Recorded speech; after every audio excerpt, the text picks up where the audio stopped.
ಹಿಂದಿಯ 9 to 11, ತಮಿಳಿನ Kaithi, ಕನ್ನಡದ Max ಮತ್ತು case of Kondana ಮುಂತಾದವು ಒಂದು ರಾತ್ರಿಯಲ್ಲಿ ನಡೆದ ಘಟನೆಗಳ ಸುತ್ತ ಕಟ್ಟಿಕೊಳ್ಳುವ ಸಿನಿಮಾಗಳು.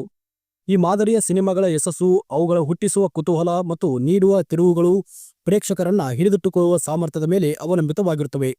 ಏಳುಮಲೆ ಈ ನಿಟ್ಟಿನಲ್ಲಿ ಯಶಸ್ವಿ ಪ್ರಯೋಗ ಅಂತ ಹೇಳಬಹುದು.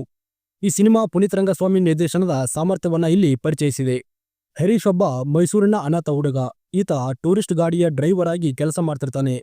ಮೈಸೂರಿನಲ್ಲಿ ಓದಲು ಬಂದ ತಮಿಳುನಾಡಿನ ಶ್ರೀಮಂತ ಕುಟುಂಬದ ಹುಡುಗಿ ರೇವತಿ. ಆಕೆಯ ಜೊತೆ ಇವನು ಪ್ರೀತಿಯಲ್ಲಿ ಬೀಳುತ್ತಾನೆ. ಆಕೆಗೂ ಈತನ ಕಂಡ್ರೆ ಪಂಚಪ್ರಾಣ. ಈ ವಿಷಯ ತಿಳಿದ ರೇವತಿ ಕುಟುಂಬದವರು ಆಕೆಗೆ ಮದುವೆ ಮಾಡಿಸಲು ಸಜ್ಜಾಗ್ತಾರೆ.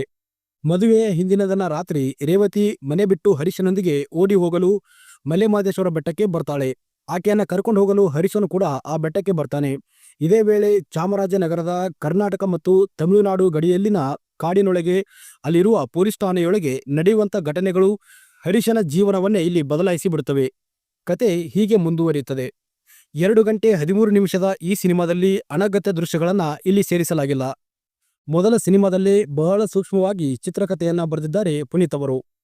ಮೊದಲ ಭಾಗದಲ್ಲಿ 7 ಘಟನೆಗಳನ್ನ ಕಟ್ಟಿಕೊಡುವ ಸಾಹಸವನ್ನ ನಿರ್ದೇಶಕರು ಸಮರ್ಥವಾಗಿ ಮಾಡಿದ್ದಾರೆ. 2004ರಲ್ಲಿ ನಡೆದ ಆಪರೇಷನ್ ಕುಕೆನ್ ಎಂಬ ನೈಜ ಘಟನೆಯನ್ನು ಆಧಾರವಾಗಿಟ್ಕೊಂಡು ಕಾಲ್ಪನಿಕ ಕತೆ ಹೆಣೆದಿರುವ ನಿರ್ದೇಶಕರು ಹಲವು ವಿಷಯಗಳನ್ನು ಇಲ್ಲಿ ಪ್ರಸ್ತುತಪಡಿಸಿದರೂ ಕತೆ ಬೇರೆಡೆಗೆ ಹೋಗದಂತೆ ಪ್ರೀತಿಯಿಂದಲೇ ಅದನ್ನ ಅಂತ್ಯಗೊಳಿಸಿದ್ದಾರೆ. ಕತೆ ಉದ್ದಕ್ಕೂ ಹರೀಶ್ ಹಾಗೂ ರೇವತಿಯ ಚಡಪಟಿಕೆಯ ಅನುಭವಗಳನ್ನ ದಾಟಿಸುವಲ್ಲಿ ಅವರು ಯಶಸ್ಸು ಕಂಡಿದ್ದಾರೆ. ಎಲ್ಲ ಪಾತ್ರಗಳಿಗೂ ಅದರದ್ದೇ ಆದಂಥ ತೆರೆ ಅವಧಿಯನ್ನ ಮತ್ತು ಪ್ರಾಮುಖ್ಯತೆಯನ್ನ ಬರವಣಿಗೆಯಲ್ಲಿ ಬರೆದಿದ್ದಾರೆ. ಮೊದಲ ಭಾಗಕ್ಕೆ ಹೋಲಿಸಿದರೆ ಎರಡನೇ ಭಾಗದಲ್ಲಿ ವೇಗ ಸ್ವಲ್ಪ ಕಡಿಮೆ ಅಂತ ನನಗನ್ನಿಸ್ತು. ಪ್ರೀತಿಯೇ ಶ್ರೇಷ್ಠ ಎಂಬುದನ್ನ ತಿಳಿಸುವ ಈ ಕಥೆಯಲ್ಲಿ ಅದಕ್ಕೆ ತಕ್ಕ ಹಾಗೆ ನಟನೆ ಮಾಡಿದ್ದಾರೆ ರಾಣಾ ಮತ್ತು ಪ್ರಿಯಾಂಕಾ. ಮೊದಲ ಸಿನಿಮಾಗೆ ಹೋಲಿಸಿದರೆ ರಾಣಾ ಅವರು ನಟನೆಯಲ್ಲಿ ಸ್ವಲ್ಪ ಪಳಗಿದ್ದಾರೆ ಅಂತ ಅನಿಸ್ತು.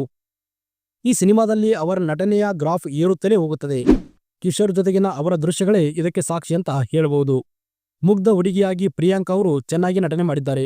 ಒರಟು ಮಾತಿನ ಪೊಲೀಸ್ ಅಧಿಕಾರಿಯಾಗಿ ಕಿಶೋರ್ ಮತ್ತು ನಿವೃತ್ತಿ ಅಂಚಿನಲ್ಲಿರುವ ಮುಗ್ಧ ಮಾತಿನ ಪೊಲೀಸ್ ಕಾನ್ಸ್ಟೇಬಲ್ ಆಗಿ TS ನಾಗಾಭರಣ ಇಡೀ ಸಿನಿಮಾವನ್ನ ಆವರಿಸಿಕೊಂಡಿದ್ದಾರೆ. ಕತೆಗೆ ಅನುಗುಣವಾಗಿ ಸಿನಿಮಾದೊಳಗಿನ ಪಾತ್ರಗಳಿಗೆ ಚಾಮರಾಜನಗರದ ಕನ್ನಡ ಭಾಗ ಮತ್ತು ತಮಿಳಿನ ಭಾಷೆಯನ್ನೇ ಇಲ್ಲಿ ಉಳಿಸಿಕೊಳ್ಳಲಾಗಿದೆ. ಇದರಿಂದ ಸಿನಿಮಾದ ನೈಜತೆಯನ್ನ ಹಾಗೆ ಸೃಷ್ಟಿ ಮಾಡಿದ್ದಾರೆ. ಸಿನಿಮಾಗೆ ಅದ್ವೈತ ಗುರುಮೂರ್ತಿ ಅವರ ಛಾಯಾಗ್ರಹಣ ಮತ್ತು KM ಪ್ರಕಾಶ್ ಅವರ ಸಂಕಲನ ಚಿತ್ರಕ್ಕೆ ಹೊಸ ರೂಪವನ್ನು ನೀಡಿದೆ. ಕತೆ ವೇಗಕ್ಕೆ ತಕ್ಕಂತೆ ಡಿ ಇಮಾನ್ ಅವರ BGM ಸಾಥ್ ನೀಡಿದೆ. ಅನುಮಲೆ ಜೇನುಮಲೆ ಹಾಡಂತೂ ನನಗೆ ಸಿಕ್ಕಾಪಟ್ಟೆ ಇಷ್ಟ ಆಯಿತು. ಇದು ಏಳುಮಲೆ ಚಿತ್ರದ ನನ್ನ ರಿವ್ಯೂ ಆಗಿತ್ತು. ವಿಡಿಯೋ ಇಷ್ಟ ಆಗಿದ್ರೆ ಲೈಕ್ ಮಾಡಿ ಮತ್ತು ನೀವು ಈ ಸಿನಿಮಾವನ್ನು ನೋಡಿದರೆ ನಿಮ್ಮ ಅನಿಸಿಕೆಗಳನ್ನು ಕೆಳಗಡೆ ಕಾಮೆಂಟ್ ಮಾಡಿ ಅಂತ ಹೇಳ್ತಾ ಸಿಗೋಣ ಮುಂದಿನ ವಿಡಿಯೋದಲ್ಲಿ ಮತ್ತೊಂದಿಷ್ಟು ಇನ್ಫಾರ್ಮೇಷನ್ ಒಂದಿಗೆ. ಅಲ್ಲಿವರೆಗೂ ನಮಸ್ಕಾರ.